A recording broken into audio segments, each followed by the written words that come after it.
Right now, what I need, though, is not revenge, but coffee, hot, strong, and black, to cauterize my throat.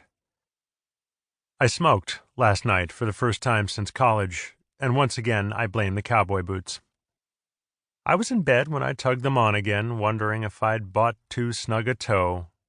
The sudden boost in height transformed my mood and prompted me to turn off my cable money show, toss on a jacket and my cleanest khakis, and pop downstairs for a nightcap in the lounge. I knew I wasn't going to sleep well anyway. My mind was on myth tech. They're scary, they're so good. And some of the deeper work I've heard they're doing on consumer non-endurable price resistance spooks me. If you ever find yourself at the beauty counter next year buying your first ever $30 bottle of shampoo conditioner, and it's just a 6-ounce bottle, and you're a man, blame it on Omaha. Blame it on the child. At the bar, I bumped into Danny Sorensen, a salesman for Heston's, the class ring company, who I'd last seen on an early morning hop from Des Moines to Madison. 30 years my senior, with bulging eyes and still vibrating from his second heart attack, Danny spent the flight soliloquizing about the importance of legumes in the diet. When I spotted him again last night, he was gobbling mixed nuts and steaming about a Giants game showing on the TV above the bar.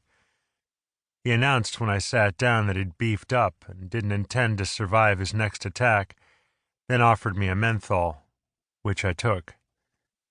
I don't know what moved me, though it's my job to know. Maybe MythTech had won the cool account and flashed a prompt across the Giants scoreboard.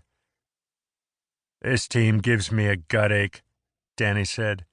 "Nice pitching, but no fielding to back it up." I nodded, tapped my ash. "It's sad, all right." "I thought you backed the Rockies. You're a Denver man." I shrugged and sucked down a load of minty smoke. The truth is that I root for ball teams depending on where I am at the time and who I happen to be sitting with.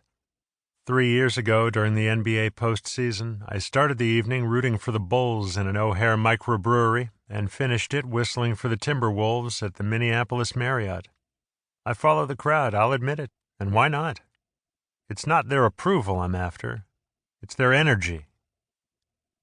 "How's business?" Danny said. "Quiescent. Yours?"